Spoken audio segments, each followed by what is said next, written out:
parole à notre cher ami qui vient de l'Italie pour nous présenter son expérience. Vous avez Giovanni. Merci à tous, toutes et tous. Mais l'expérience de la Sardaigne, les Maïls, peut-être intéressante. Vous m'écoutez? Oui, allez-y. Et pourquoi? C'est une expérience qui se rapproche à l'expérience de Gerba. Pas pour la dimension de l'île. L'île de Sardaigne era 24 800 km² avec une population de 1,5 million de résidents. Et donc la dimension c'est différent. Mais l'histoire se rapproche à l'histoire de Gerba. Jusqu'aux années 60, l'île de Sardaigne c'était une île d'élevage et d'agriculture. Donc le cœur de l'économie de l'île c'était à l'intérieur de l'île. À partir des années 60, à partir de l'initiative de Karim Lagacan qui a découvert la Sardaigne comme île de tourisme de luxe, nous avons découvert d'avoir des côtes fantastiques. Et donc le destin de l'île s'est changé. S'est changé au commencement avec un tourisme d'élite qui donnait beaucoup d'attention à la qualité environnementale. Parce que la qualité environnementale c'était la base même pour justifier l'arrivée des riches du monde. Mais après, comme à Gerba, on a privilégié le chemin du tourisme de masse. On a pensé qu'on peut, à l'infini, faire l'imitation du modèle de l'Agacan au nord-est de l'île. Et donc, nous avons multiplié les hôtels sur la côte, et pas seulement les hôtels, et je crois qu'il y a une réflexion à faire aussi en se référant à Gerba, surtout les maisons vacances. Maintenant, nous avons en Sardaigne presque 800 000 lits dans les hôtels, qui représentent seulement 8% de l'offre touristique. Les 90%, plus ou moins, de l'offre touristique, c'est lié aux maisons vacances, qui, jusqu'aux années 90, ont été édifiées sans contrôle. Nous n'avons pas un vrai plan d'aménagement du territoire.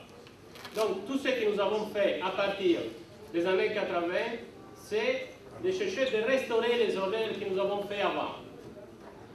Et donc l'intervention a découvert l'importance de la gestion intégrée côtière et de la relation entre la côte et l'intérieur de l'île.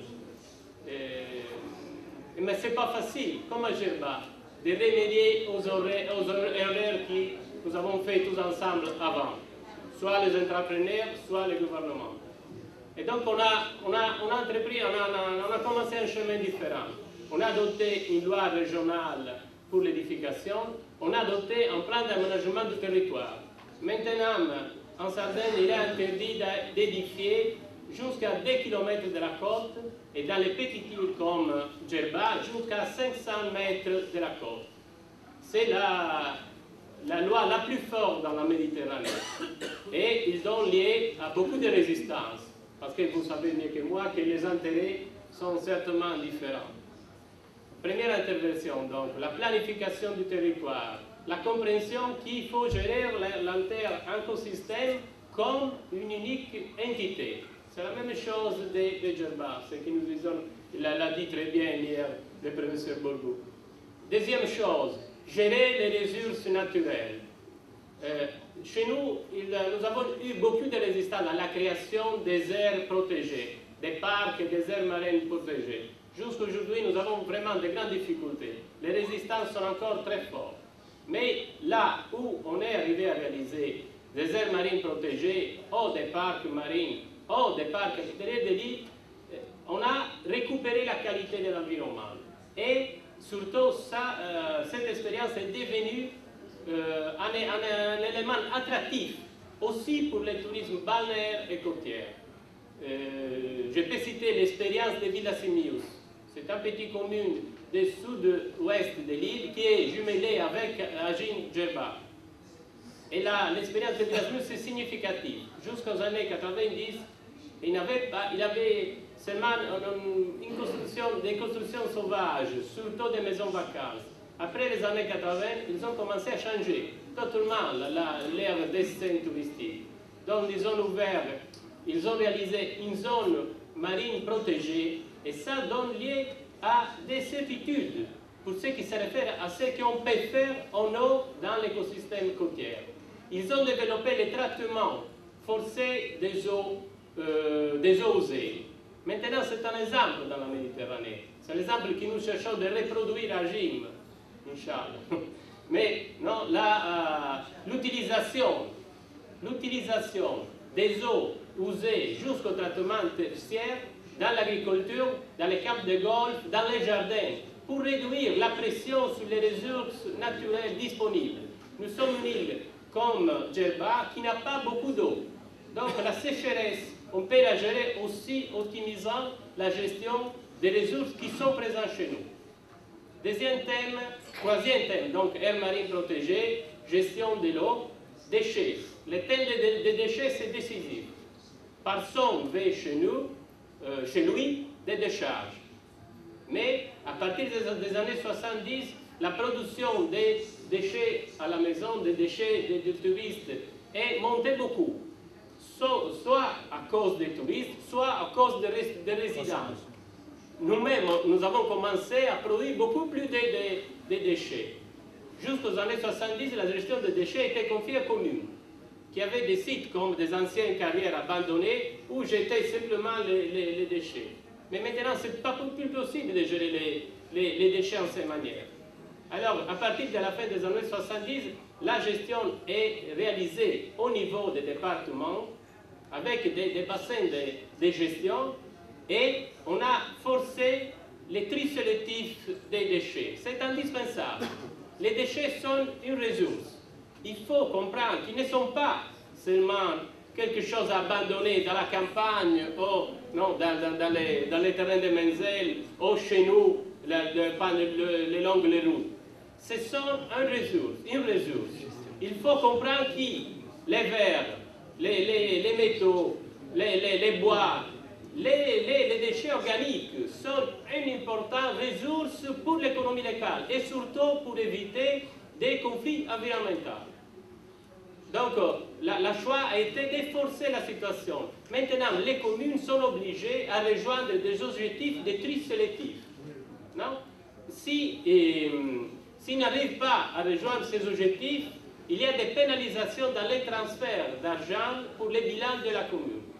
Et ça a été très efficace. À l'année 2003, nous avons les 4% de tri sélectif. À l'année 2011, nous sommes arrivés à 44%. C'est quelque chose qui est étonnant, non, en général, mais qui se fait facilement. Ce n'est pas aussi compliqué. Parce qu'on peut compenser les coûts des tri et donc la nécessité d'avoir des grandes poubelles différenciées dans la rue obliger les habitants dans la famille à faire les tri sélectifs, on peut les compenser avec la vente des fractions utiles. Une des fractions plus importantes, c'est la fraction organique. Si j'ai une demi-minute pour dire ça. Non? Le compostage des déchets organiques. C'est une ressource. C'est une ressource pour l'agriculture. Si vous voulez redévelopper l'agriculture à Djerba, vous avez aussi à disposition la ressource qui est représentée pour les composts, donc pour les déchets organiques. Mais il faut faire des tri sélectifs propres des déchets organiques. Il faut les différencier, soit à la campagne, donc soit dans les jardins, soit à la maison. On ne peut pas les mélanger avec des déchets polluants. Il faut avoir un tri sélectif des déchets organiques de qualité. Ça marche. Chez nous, maintenant, ça marche bien. La commune de Villasimius, que j'ai cité avant, il a maintenant, chez lui, une installation pour la production du compost. Et le compost est donné gratuitement aux citoyennes pour la gestion des jardins et payant pour les hôtels, pour la gestion des jardins des hôtels, pour la gestion des camps de golf. En cette manière-là, on peut abattre les coûts du tri sélectif et compenser, ne pas donner trop de pression sur les résidents. Quatrième choix, et je termine, la taxe de séjour.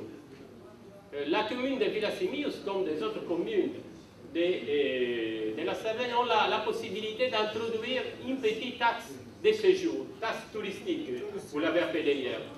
Donc, cette taxe touristique, il y a quelques résistants, bien sûr, surtout dans les années de crise. Les 2010 et les 2011 ont été des années de crise pour le tourisme aussi chez nous. Mais sont une opportunité si vous arrivez à montrer que l'argent qui arrive, c'est un argent qui va être dépensé pour améliorer la qualité environnementale. La commune de Villasimius a eu à disposition 400 000 € et les a destinés pour améliorer le parking, pour améliorer les jardins, pour restaurer une partie de la forêt qui se trouve dans le territoire communal. Donc il faut montrer la taxe de séjour, c'est une taxe touristique, mais c'est aussi une taxe environnementale. Il faut montrer à la communauté et aux touristes qui est destinée pour améliorer la qualité de la vie, soit des touristes, soit des résidents, bien sûr. C'est la chose la plus importante. J'ai pris trop de temps, excusez-moi.